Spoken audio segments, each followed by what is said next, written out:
انیس بے کساں چارہ ساز درد منداں، ہم غریبوں کے غم گسار، ہم فقیروں کی سروت، شہر یار ارم تاجدار حرم نوبہار شفاعت، شب اسرا کے دولہا نوش بزم جنت، دانائے سبل مولائے کل ختم الرسل، خسرو خوباں سیاح لامکہ وجہ کن فکا، در اللہ المکنون سر اللہ المخزون عالم ما کانا وما یکون، آب و گل انبیاء جان و دل اصفیاء، مطلع ہر سعادت مقطع ہر سیادت، خلاصہ کائنات فخر موجودات، حضور احمد مجتبی محمد مصطفیٰ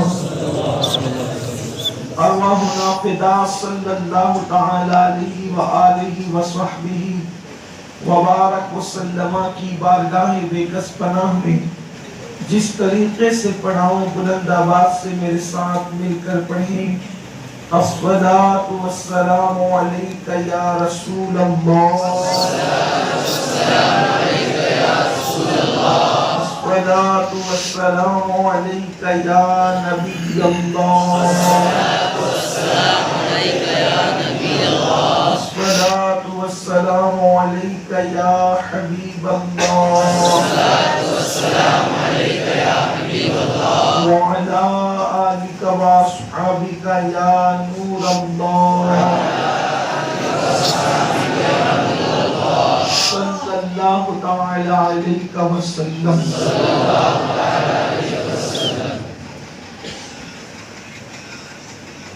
انہیں جانا انہیں مانا نہ رکھا غیر سے کام، للہ الحمد میں دنیا سے مسلمان گیا، دل ہے وہ دل جو تیری یاد سے معمور رہا، سر ہے وہ سر جو تیرے قدموں پہ قربان گیا، آہ وہ آنکھ کے ناکام تمنا ہی نہیں، ہائے وہ دل جو تیرے در سے پر ارمان گیا۔ آج کی یہ محفل خواجہ دکن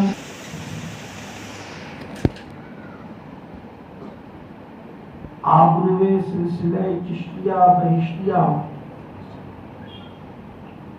قدوۃ الاولیاء سیدی سندی مرشدی سید محمد الحسینی عرف خواجہ بندہ نواز گیسو دراز بلند پرواز رضی اللہ تبارک و تعالی عنہ کے عرص سراپا قدس کے موقع پر انعقاد پذیر ہے۔ اللہ تبارک و تعالی میری اور آپ سب کی حاضری کو سرکار بندہ نواز کی بارگاہ میں شرف قبولیت عطا فرمائے۔ حضور بندہ نواز کی سیرت طیبہ اور ان کے ملفوظات پر گفتگو کرنے سے قبل میری یہ خواہش ہے کہ کچھ باتیں تمہید کے طور پر اپنے نوجوانوں کی خدمت میں کچھ غلط فہمیوں کے ازالے کے حوالے سے پیش کرنے کی سعادت حاصل کروں۔ ہندوستان کی سرزمین پر جو اسلام پھیلا ہے اس کا صحرا اگر کسی کے سر بنتا ہے تو وہ صوفیاء کرام اور اولیاء کرام کی جماعت ہے۔ یہاں پر بڑی تعداد میں جن لوگوں کو اللہ نے ایمان کی دولت عطا کی تو ذریعہ یہ صوفیاء اور اولیاء بنے ہیں، اور اصل میں جو علماء ربانی جین ہے جن کی فضیلتیں احادیث میں آئی ہیں، جیسے کہ ہم بار بار سنتے ہیں کہ عالم کا چہرہ دیکھنا گویا رسول اللہ کا چہرہ دیکھنے کی طرح ہے، عالم سے مصافحہ کرنا گویا کہ رسول اللہ سے مصافحہ کرنے کی طرح ہے۔ عالم کی صحبت میں بیٹھنا گویا کہ رسول اللہ کی صحبت میں بیٹھنے کی طرح ہے۔ عالم جن کے لیے سمندر میں مچھلیاں مغفرت کی دعائیں کرتی ہے، عالم جن کے لیے چڑیا اور پرندے اپنے گھونسلوں میں دعائیں کرتے ہیں، عالم وہ جن کے لیے چونٹیاں اپنی بلوں سے دعائیں کرتی ہے، تو یہ وہی لوگ ہیں جنہیں صوفیہ کہتے ہیں۔ ان کے چہرے جنہیں دیکھ کر خدا یاد آ جائے، ان کی سادگی کو دیکھ کر مسجد نبوی کے صفہ کے چبوترے پہ بیٹھنے والے اصحاب صفہ کی سادگی یاد آ جائے، ان کی گفتگو کو سن کر کے اللہ کی یاد آ جائے۔ یہ گروہ صوفیہ ہیں جن کے بارے میں لوگوں کو یہ غلط فہمی ہے کہ یہ گمراہ لوگ ہیں۔ اسلام میں تصوف کا کوئی تصور ہی نہیں ہے، اور یہ تصوف جو ہے یہ گڑا ہوا ہے، یہ کسی معاذ اللہ رہبانیت یا معاذ اللہ دوسرے مذاہب کا چلنا ہے۔ حالانکہ حقیقتاً اگر آپ دیکھیں تو تصوف ہی جو ہے اسلام کا اصل بودا سمجھ لیں، اصل مقد سمجھ لیں، اسلامی تعلیمات کا اصل نچوڑ اگر ہمیں کہیں ملتا ہے تو وہ تصوف میں ملتا ہے۔ اور لوگ صوفیہ اور تصوف کو آج بالخصوص نوجوان طبقہ کہانی قصہ کہہ کے ان کو ریجیکٹ کرنے کی کوشش کر رہے ہیں، مگر یاد رکھیں تصوف اس پریکٹیکل کا نام ہے جب تک کہ آپ اس راستے پر چلتے نہیں اور اس راستے پر چلنے کی لذت حاصل نہیں کرتے، اس وقت تک کہ آپ اس کی اہمیت کو سمجھ نہیں سکتے۔ یاد رکھیے، لوگ کہتے ہیں کہ تصوف کا ذکر کہاں ہے قرآن میں اور تصوف کا ذکر حدیث میں کہاں ہے، تو صوفیہ کرام نے بڑی آسانی کے ساتھ تصوف کو بیان کیا۔ اگر لوگ یہ کہتے ہیں کہ تصوف کا ذکر قرآن و سنت میں کہاں ہے، ہم ان سے یہ بھی تو پوچھ سکتے ہیں کہ آپ بتائیں کہ فقہ اور جو ہے موجودہ جو فقہی اصول ہیں اس کا تذکرہ قرآن و سنت میں واضح طور پر کہاں ہے۔ لیکن یہ تو میں نے جو الزامی طور پر سوال کیا، لیکن ہم جانتے ہیں کہ اس کی اساس بھی، اس کی بنیادیں بھی قرآن و سنت ہی سے ملتی ہے، جس سے ہم فقہ کہتے ہیں۔ لیکن اللہ اکبر، لوگ تصوف کو یکسر ریجیکٹ کرنے کی کوشش کرتے ہیں۔ تصوف جس طرف قرآن مقدس کی یہ آیہ کریمہ اشارہ کرتی ہے، میرا اللہ فرماتا ہے ان رحمت اللہ قریب من المحسنین، کہ بے شک اللہ کی رحمت محسنین کے قریب ہے۔ تو یہ عربی میں اہل احسان ہی کو صوفیہ کہتے ہیں، اور اللہ فرماتا ہے کہ اللہ کی رحمت محسنین کے قریب ہے۔ اب یہ محسنین کون ہیں؟ تو حدیث جبریل میں اس کا گویا کہ ہمیں پتہ ملتا ہے۔ پوچھا گیا اللہ کے رسول صلی اللہ علیہ وآلہ وسلم سے، مل احسان یا رسول اللہ، احسان کیا ہے؟ اس لیے کہ خدا کی رحمت محسنین کے قریب ہے۔ تو پوچھا جا رہا ہے کہ احسان کیا ہے؟ تو اللہ کے رسول علیہ السلام فرماتے ہیں ان تعبد اللہ کأنک ترا فإن لم تکن ترا فإنہ یراک، کہ احسان یہ ہے کہ جب تو اللہ کی عبادت کر تو اس شان سے کر کہ گویا تو اللہ کو دیکھ رہا ہے، اور اگر یہ تصور نہیں کر سکتا تو پھر یہ تصور کر کہ اللہ تجھے دیکھ رہا ہے اور اللہ کو تجھے دیکھ ہی رہا ہے۔ اس کی جو تشریح ہوتی ہے پھر آگے وہی صوفیہ اور تصوف کہ جو ہے وہ گویا کہ فنون کے اندر ڈھلتی چلی جاتی ہے۔ تو اس کا ثبوت قرآن میں ہے، حدیث میں ہے، اور صوفیہ اللہ کے چنے ہوئے بندے ہیں جن لوگوں نے دلوں کا تزکیہ کیا۔ صوفیہ کرام نے مکارم اخلاق، بالخصوص اخلاق نبوی کو اپنا مطمع نظر بنا کر خلق خدا کی خدمت پر توجہ فرمائی۔ وہ لوگ صوفیہ کا دو کام تھا، نمبر ایک اخلاق نبوی کو اختیار کر کے، نبوی اخلاق کو اختیار کر کے اللہ کے بندوں کی خدمت کرنا، بلکہ یوں کہنے تصوف کے ہے کہ دن کو مخلوق کی خدمت کرنا اور رات کو خدا کی عبادت کرنا۔ یہ صوفیہ کا طرز عمل ہے، کیا کہ دن کو مخلوق کی خدمت کرنا اور رات کو خالق کی عبادت کرنا، یہ صوفیہ کا طرز عمل ہے۔ اور انہی صوفیہ کرام نے سرکار غریب نواز کو لے لیں، ان کے بعد قطب الاقطاب سرکار بختیار کاکی کو لے لیں، ان کے بعد فرید ملت و دین حضرت بابا فرید الدین گنج شکر کو لے لیں، ان کے بعد مخدوم صابر کلیر سیدی سید علی احمد علاء الدین کلیری کو لے لیں، اور پھر اس کے بعد سلطان المشائخ حضرت سیدی مرشدی سندی سرکار محبوب الہی سیدنا نظام الدین اولیاء کو لے لیں، پھر ادھر خواجہ نصیر الدین چراغ دہلوی، حضرت علاؤلت پنڈوی، حضرت مخدوم اشرف جہانگیر سمنانی، سرکار بندہ نواز کے سدرات، اس طریقے سے اولیاء کرام صوفیاء کرام کا یہ سلسلۃ الذہب ہے، یہ سونے کی کڑیاں ہیں جو ایک دوسرے سے ملی ہوئی ہے، جس میں ہند و پاک بر صغیر میں غیر منقسم ہندوستان کے اندر مصطفیٰ جان رحمت کے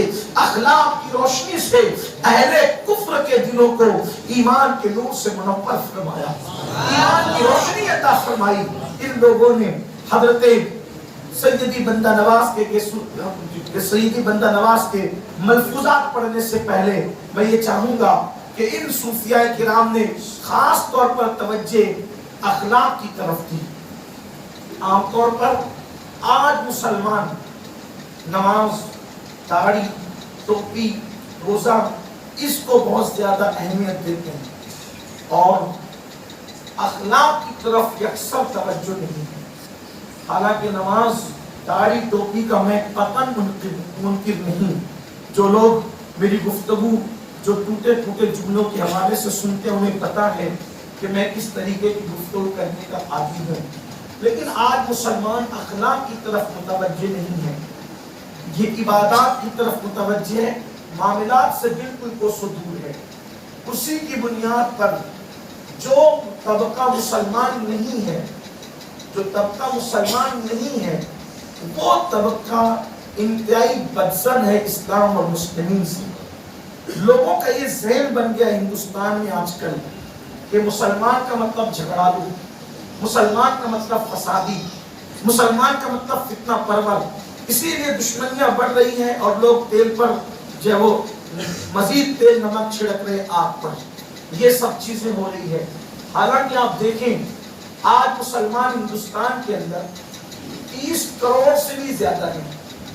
ہندوستان میں، ہمارے بھارت میں مسلمان 30 کروڑ سے بھی زیادہ ہیں، لیکن جب یہ صوفیاء کرام ہندوستان آئے تھے اس وقت مسلمان مٹھی بھر تھے یا تھے بھی نہیں، یا کہیں نہیں تھے کہیں پر مٹھی بھر تھے۔ لیکن وہ کون سی چیز تھی جس کی بنیاد پر ان لوگوں نے دل جیتے، لوگوں کے دل جیتے؟ اس لیے کہ آپ کیا سمجھتے ہیں کہ نفرتوں کی بولیاں صرف آج بولی جا رہی ہے؟ جب لوگ بہت مٹھی بھر تھے یا نہیں بھی تھے تو اس وقت نفرتوں کی بولیاں نہیں بولی جاتی ہوں، لیکن ہمارے بزرگوں کا طریقہ کیا تھا؟ میں ابھی سرکار بندہ نواز کے سدرازی کے حوالے سے پیش کروں کہ آپ غور فرمائیں، ہندوستان میں بسنے والے غیر مسلموں کو ابے کہنا بھی یہ صوفیہ گوارا نہیں کرتے۔ ابے، آپ غور فرمائیں، جبکہ آج ہم تقریروں میں ابے بولتے ہیں، بچوں کو ابے بولتے ہیں، ٹھیک ہے؟ آئیے میں آپ کو بتاؤں ان کی محبتوں کا اور ان کے اخلاق کا معیار کتنا بلند تھا۔ یہ جو نفرتی پروپیگنڈا جو آج چل پڑا ہے اس میں کہیں نہ کہیں ہماری کوتاہیاں ہیں کہ ہم نے ظاہری علوم کو تو اہمیت دی لیکن اخلاق مصطفیٰ کو ہم نے اہمیت نہیں دی، اخلاق سے کوسوں دور ہوئے۔ خواجہ نصیر الدین چراغ دہلوی جو سرکار سیدی بندہ نواز کے مرشد پاک ہیں، ان کے پاس ایک مرید آتا ہے اور مرید ہونے کے ایک شخص آتا ہے اور مرید ہوتا ہے اور مرید ہونے کے بعد کہتا ہے حضور مجھے کوئی وظیفہ عنایت فرمائیں۔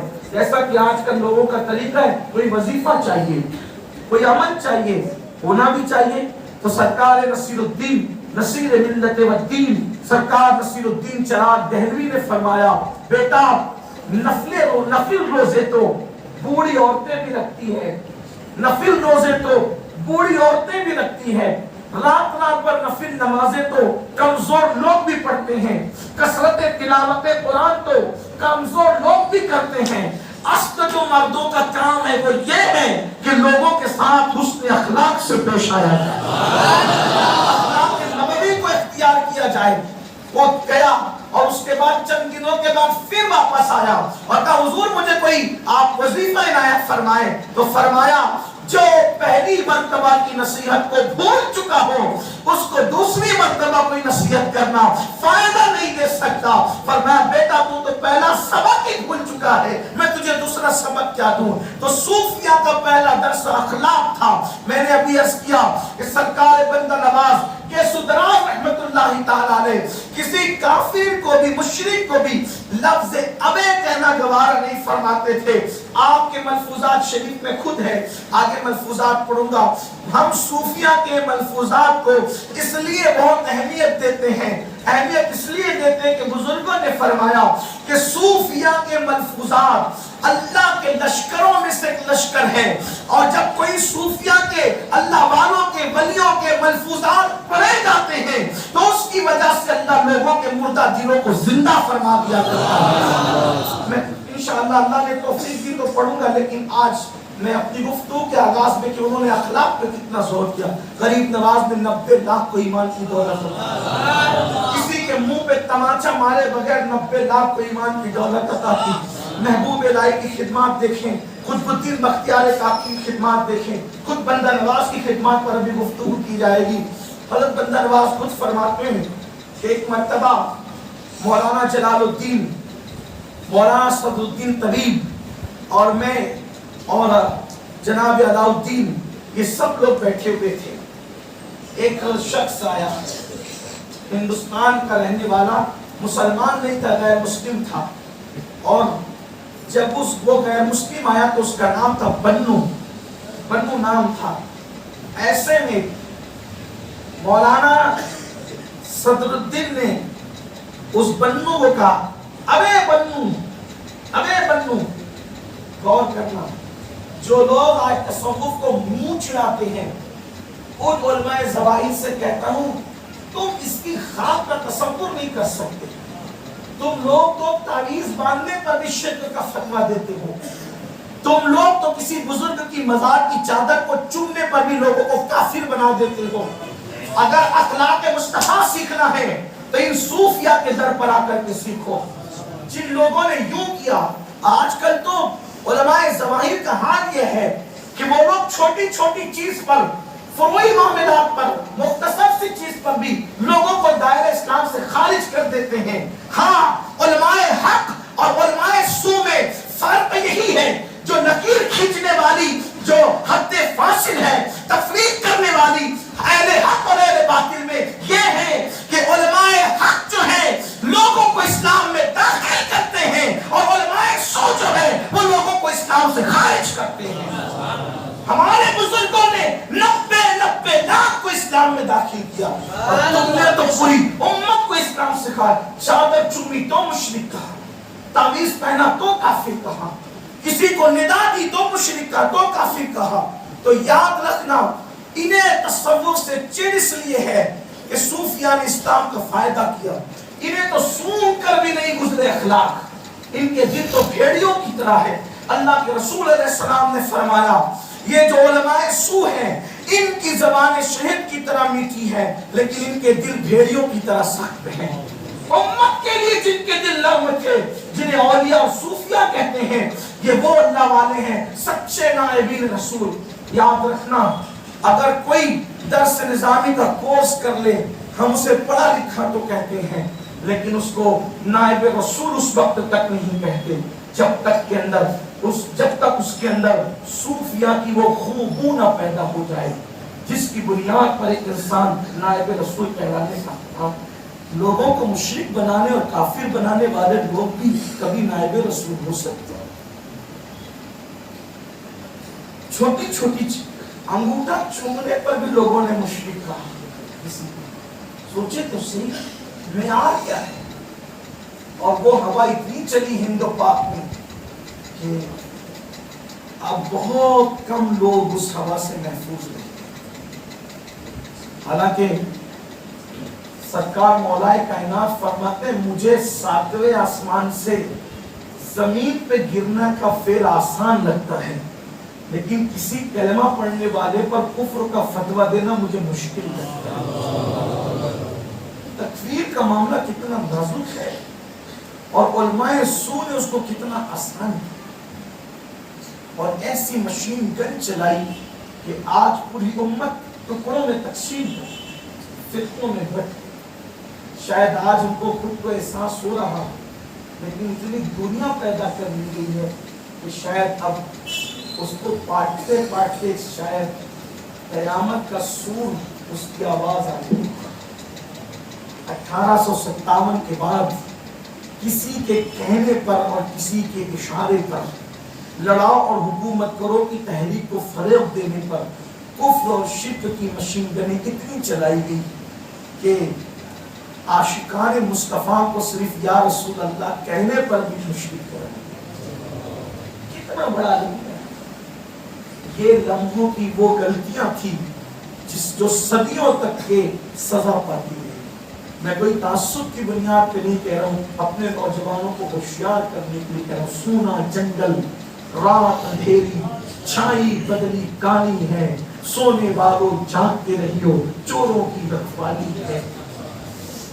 مولانا جلال الدین علاؤ الدین صدر الدین طبیب اور ہمارے مرشد سرکار بندہ نواز کے سدراز جلوہ گر ہیں، ایک غیر مسلم آتا ہے اور اس کو مولانا صدر الدین کہتے ہیں ابے بنو، ابے تصور اخلاق کا بلند معیار فوراً ٹوکا جاتا ہے، تم ابے کہہ رہے ہو، بچوں کو ابھی ابے کہتے ہو، ابے تم مولانا۔ اب ظاہر سی بات ہے کسی کو بڑوں کے درمیان اور اہل علم اور اہل تقویٰ کے درمیان ٹوک دیا جائے پھر وہاں تو کالا کی بات آتی ہے نا، پھر وہاں تو عزت کی بات آتی ہے۔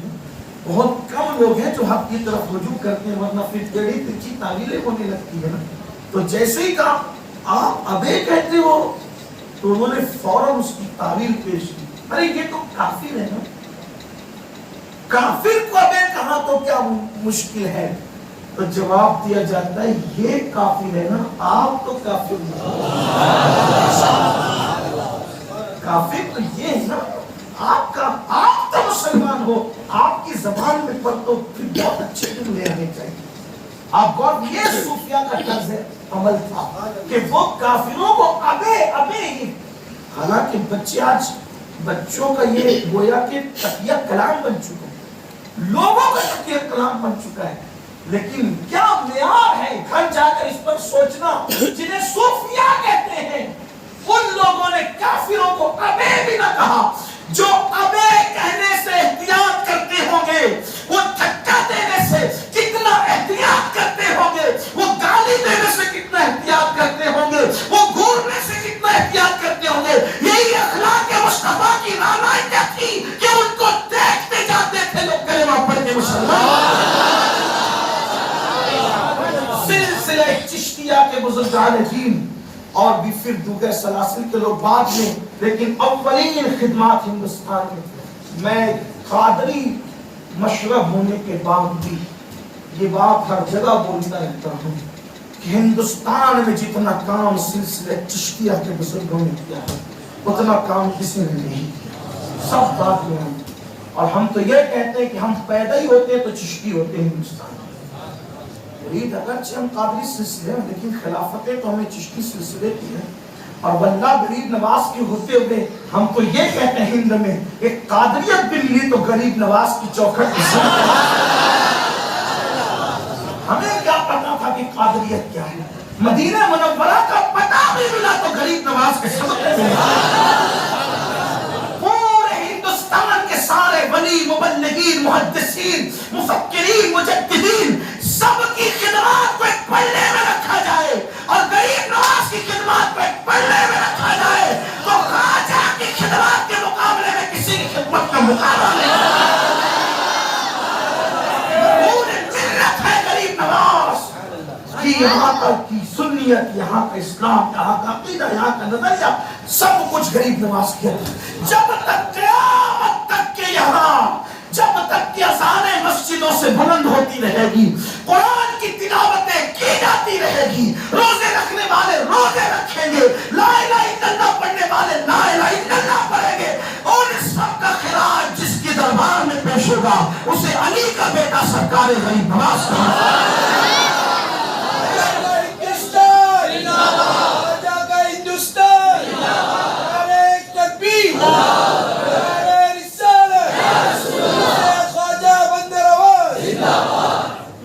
اس لیے کہ اولیاء کرام کو سلسلوں کے کھانے میں نہیں بانٹا جا سکتا.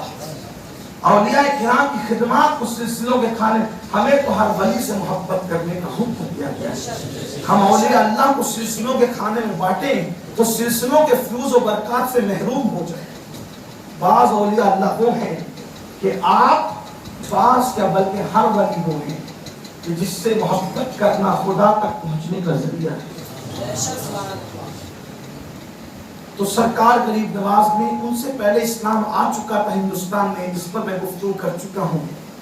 لیکن آپ نے جو دعوت و تبلیغ کا عملی حکمت والا جو یہاں پر نظام قائم کیا خلافت و ارادت کے ذریعے سے، اس میں پھر یہ ترتیب ہے. غریب نواز سرکار بختیار کافی اولین غریب نواز کے بعد ان کے خلفاء جیسے صوفی حمید الدین ناگوری لے لیں، حضرت سیدی سرکار فخر الدین چشتی جو غریب نواز کے شہزادے ان کو لے لیں. اس کے بعد اور بھی غریب نواز کے دوسرے خلفاء، پھر سرکار بختیار کاکی کے بعد ان کے خلفاء حضرت فرید الدین گنج شکر ان کے پیر بھائی، پھر اس کے بعد نیچے سرکار فرید الدین گنج شکر کے خلفاء اور مریدین جیسے سرکار مختوم علاء الدین علی احمد صابر کلیر لے لیں. محبوب الہی آپ غور کریں، ہم لوگ عام طور پر اس زمین کو اپنے لیے چنتے ہیں جس زمین میں ہمارے معتقد زیادہ ہیں. لیکن یہ چشتی بزرگوں کا طریقہ یہ تھا، جہاں مشرکین کے بڑے بڑے مراکز تھے یہ وہاں جا کر کے بیٹھتے. کلیر شریف ایک چھوٹی سی بستی ہے، وہاں جا کے بیٹھنے کی وجہ کیا تھی؟ لیکن اگر آپ آس پاس کا جائزہ لیں گے تو پتہ چلے گا کہ مشرکین کے مراکز تھے. سرکار فرید الدین میں وہاں بٹھایا اور پھر جو فائدہ ہوا وہ آپ کی نگاہوں کے سامنے آپ دیکھ سکتے ہیں. اسی طرح محبوب الہی کو دلی میں بٹھایا. دلی راجدھانی تھی نا، اس وقت بھی تھی، اب بھی ہے. اور پھر سرکار محبوب الہی نے جو کام کیا، محبوب الہی تو پھر محبوب الہی نے اتنی محنت کی کہ بادشاہ کے سپاہی جو ہے وہ چاشت کی نمازوں کے پابند ہو گئے تھے اور ایام 20 کے روزہ رکھنے کے عادی ہو گئے. سرکار محبوب الہی کی محنت. اور پھر بعد میں جب اب باری آتی ہے حضرت سرکار نصیر الدین چراغ دہلوی کے بعد سرکار بندہ نواز. اب سرکار بندہ نواز یہ سدراز نمبر ایک تو یہ حسینی سادات نسل کے حسینی سید ہے، اور حسینی سیدوں میں بھی یہ زیدی سید ہے. حالانکہ سید تو سبھی سید جو سید نسب عند اللہ اور سید تو سید، لیکن چونکہ زیدی سادات میں کچھ بات کی الگ رکھی گئی. زیدی سادات، یہ زیدی سادات کون ہوتے ہیں؟ یہ زیدی سادات وہ ہوتے ہیں جو حضرت سیدنا زید ابن علی، یعنی ابن علی سے مراد یوں نسب زید ابن علی ابن حسین ابن علی، یہ نسب ہے. یہ زید بن علی مطلب امام زین العابدین کے بیٹے زید. ان کو زید شہید بھی کہتے ہیں، زید مظلوم بھی کہتے ہیں. بڑی کربلا کے بعد اگر سب سے زیادہ دردناک شہادت کسی کی ہوئی ہے میدان کربلا کے بعد تو امام زید شہید. اصل یہ تھی، یہ جو سلسلہ نسب آپ کا جو ملتا ہے زیدی تھے یہ، جیسے یہ خود بھی زیدی بندہ نواز، کئی زیدی خاندان ہے سادات کے. تو یہ جو حضرت زید شہید تھے ان میں کچھ الگ ہی ولولہ اللہ نے عطا کیا. جب امام زین العابدین رضی اللہ تبارک و تعالی عنہ کی گود میں انہوں نے آنکھ کھولی تو انہوں نے امام زین العابدین کو روتے ہوئے ہی پایا، آنسو بہاتے ہوئے ہی پایا. تو انہوں نے اپنے بھائی حضرت امام باقر سے کہا، بڑے بھائی سے، کہ بھیا آپ میں جب دیکھتا ہوں بابا روتے ہی رہتے. میں نے بابا کی آنکھوں میں کبھی ایسا نہیں دیکھا کہ تبسم ہو آنکھوں میں، ہوٹوں پر تبسم، جب دیکھو بابا روتے، جب دیکھو روتے ہیں. تو امام باقر نے کہا کہ میرے بھائی، تیرے بابا نے جو غم اٹھائے ہیں، اپنی آنکھوں سے جو خاندان کو کٹتے دیکھا ہے، اگر وہ کوئی اور بھی دیکھ لیتا تو روتا. تو جب یہ داستان سنی کربلا کی تو خاندان کے سارے سادات نے طے کر لیا تھا اب ہم نے صرف صبر کرنا ہے اور گوشے گمنامی میں زندگی گزارنا ہے اور معاملہ اللہ کو سونپنا ہے. لیکن امام زید کے اندر جو ولولہ تھا وہ ولولہ آج تک زیدیوں میں پایا جاتا ہے. امام زید نے فرمایا مگر میں اپنے دادا حسین کا بدلہ لے کر کے رہوں گا اور میں جو ہے وہ ان کے خلاف کھڑا ہوں گا, اللہ اکبر, اور ان کو دھول چٹاؤں گا. امام باقر نے فرمایا میرے بھائی اگر تو علی کی اولاد کہہ کر جائے گا تو تجھ پر ظلم بہت ہوگا. سید کہلا کر کے تجھے میدان میں نہیں جانا, تو اپنے آپ پہ پردہ ڈال اور اپنی دوسری پہچان سے جا. اب یہ ہو تو نہیں سکتا تھا کہ سید اپنے آپ کو کسی اور کی اولاد بتائے, اس لیے کہ کوئی بھی اپنا نسب بدلے شفاعت رسول سے محروم ہو, نہ فرائض قبول ہو, نہ نفلیں قبول ہو, نہ نمازیں قبول ہو, نہ دعائیں قبول ہو. تو اب طریقہ کیا ہو سکتا تھا؟ نسب تو بدل سکتے نہیں تھے, لیکن بہرحال ایک طریقہ یہ تھا کہ چلے اپنے آپ کو تاجر ظاہر کریں. بھئی تاجر تو کوئی بھی برادری کا ہو سکتا ہے, تاجر تو کسی بھی نسب کا ہو سکتا ہے. تو امام زید نے اپنا تعارف تاجر کی حیثیت سے کروایا کہ ہم تاجر ہیں, اور بحیثیت تاجر جب آپ نکلے تو صحیح تاجر بن کر بدلہ لینا تھا. ایک مسجد میں دوران اسی مہم کے درمیان, انہی حالات کے درمیان آپ مسجد میں گئے, جمعہ کی اذان ہو چکی تھی, وقت کا تاجدار بادشاہ مصلی پر جا رہا تھا نماز پڑھانے کے لیے. سوچا تاجر کہلا رہا ہوں, پردے ڈال لیے ہیں, چلو نماز پڑھنے. لیکن خون علی نے ایک باطل پرست کے پیچھے نماز پڑھنے نہیں دیا. یہی کہنا چاہتا ہوں کہ زیدی خون کی بات یہ الگ ہے, سب قابل تعظیم قابل احترام ہے, لیکن علی مرتضیٰ کا وہ بیٹا وہ پوتا, اللہ اکبر, زید بن علی ابن حسین ابن علی, حضرت زید نے اپنے آپ پہ بہت کنٹرول کیا. لیکن کچھ لوگ ایسے ہوتے ہیں قدرتی طور پر اللہ ان کو وہ قوت دیتا ہے کہ وہ کتنا بھی ضبط کرنا چاہے لیکن ضبط کر نہیں سکتے, کیونکہ کچھ خصوصیات ہوتی ہے, کچھ عنایات ہوتی ہے. سوچا چلو پڑھ لے, سمجھوتا کر لے, کھڑے ہو جائے, لیکن نہیں ہو سکا. بالآخر بازو پکڑا, وہ جو مصلی پہ بادشاہ کھڑا ہونے جا رہا تھا, بازو پکڑا اور بازو پکڑ کر کے کھینچا, پیچھے کھڑے کیا, خود آگے گئے اور جمعہ کی 2 رکعت پڑھائی. بادشاہ نے نماز کے رو پہ پڑھ تو لی, لیکن پھر نماز کے بعد ہنگامہ ہوا. ماننے والوں نے فوراً بھیڑ کی ہنگامی حالات کے اندر جو وہ نکال دیا اور کہا جلدی جاؤ ورنہ جان سے ہاتھ دھو بیٹھو گے. اس کے بعد جو ہے شور مچا, کون تھا. تو ماننے والوں نے پردہ ڈالنے کے لیے کہا کوئی تاجر مسافر تھا, جس نے ایسا کیا, اچھا نہیں کیا. لوگ کہتے رہے تاکہ دھول پڑ جائے. بادشاہ نے منبر پہ بیٹھ کے کہا اللہ کی عزت کی قسم, کسی تاجر میں اتنی جرأت نہیں ہو سکتی کہ وہ بادشاہ کا بازو پکڑ کے پیچھے. کو بھی اعتراف تھا کہ خون علی اور شیر فاطمہ میں طاقت اور غیرت اسی زید بن علی کی اولاد ہے حضرت بندہ نواز کے. اسلام میں نسب پہ فخر کرنا جائز نہیں, لیکن نسب ایسی چیز بھی نہیں کہ اس کو ردی کی ٹوکری میں ڈال جائے. فخر کرنا جائز نہیں, لیکن نسب کی اپنی تاثیر ہے, خاندان کی اپنی تاثیر ہے, اور خاندان بہرحال خاندان. اسی لیے حضور علیہ السلام نے فرمایا الائمۃ من القریش, کہ جو بھی مسلمانوں کا امیر اور امام ہوگا وہ قریش سے ہوگا. قریش سے مراد وہ قریش نہیں جو بکریاں اور بھیڑے اور وہ جو جانور ذبح کرتے وہ نہیں. قریش بڑے قاصر قریش, الائمۃ من القریش, قبیلہ بنو قریش جو رسول اللہ کا قبیلہ تھا, اس سے ہوگا. اسی لیے آپ دیکھیں جب امیر بنایا گیا تو انصار کہتے تھے ہم میں سے ہوگا. فاروق اعظم نے کہا تم نے حدیث نہیں سنی الائمۃ من القریش, کہ امیر المومنین قریش سے, صدیق اکبر قریشی تھے, بعد میں فاروق اعظم بھی قریش تھے, بعد میں عثمان غنی بھی قریش, بعد میں علی کے مرتضیٰ بھی قریش. تو خاندان پر فخر نہیں کیا جا سکتا، لیکن خاندان اور نسب جو ندی کی ٹوکری میں ڈالنے والا بھی نہیں ہوتا، اس کا اثر ہوتا ہے، اس کی تاثیر ہوتی، وقت ہوتا تو اس کرتا میں اپنی گفتگو لے چلتا ہوں۔ تو بندہ نواز اسی خاندان والا تبار سے تعلق رکھتے تھے اور امام زید سے آپ کا رشتہ ہوتے ہوئے رسول اللہ تک پہنچتا۔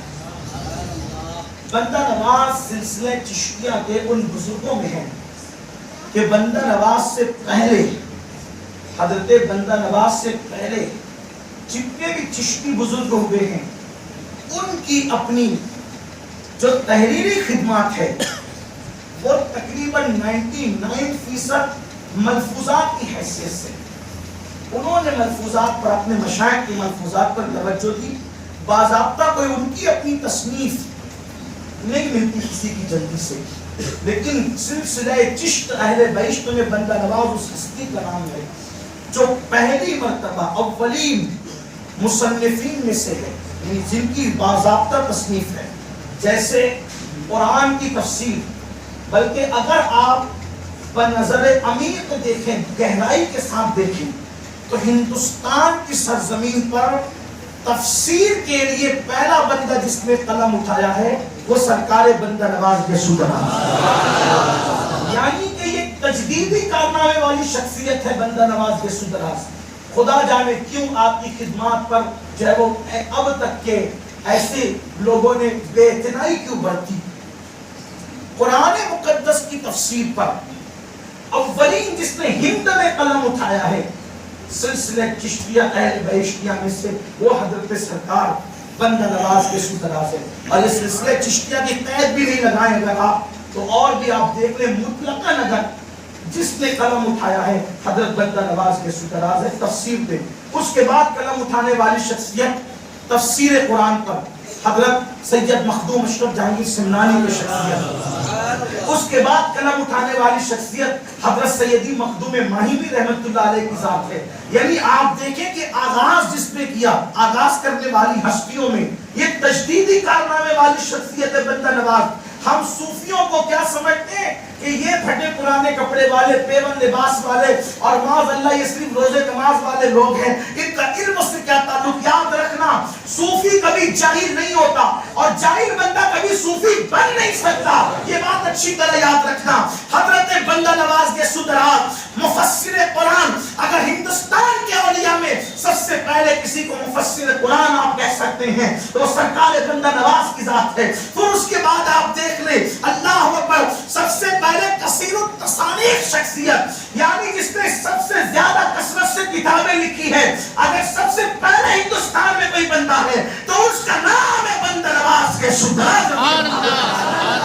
بعض لوگ تو درجنوں کہہ کے رک جاتے ہیں اور بعض لوگ تو سینکڑوں کی تعداد میں بات کرتے ہیں، اور سینکڑوں میں بھی وہ نہیں کہ چند صفحات پر مشتمل ہو، بلکہ بعض تو سینکڑوں صفحات پر ہیں۔ جیسے آپ نے جو ہے خود قرآن کی تفسیر سینکڑوں صفحات میں لکھی، اسی طرح رسالہ قشیریہ کی جو ہے شرح آپ نے کی، جو رسالہ قشیریہ امام ابو القاسم القشیری کا جو رسالہ قشیریہ ہے، یہ رسالہ قشیریہ تصوف کی اولین کتب کے اندر ہے۔ اور رسالہ قشیریہ کی شان یہ ہے کہ رسول اللہ کی بارگاہ میں مقبول ہے۔ صوفیہ کہا کرتے تھے کہ رسالہ قشیریہ جس گھر میں ہوگا اس گھر میں نہ چوری ہوگی نہ آگ لگے گی، اتنا مقبول یہ رسالہ ہے رسالہ قشیریہ۔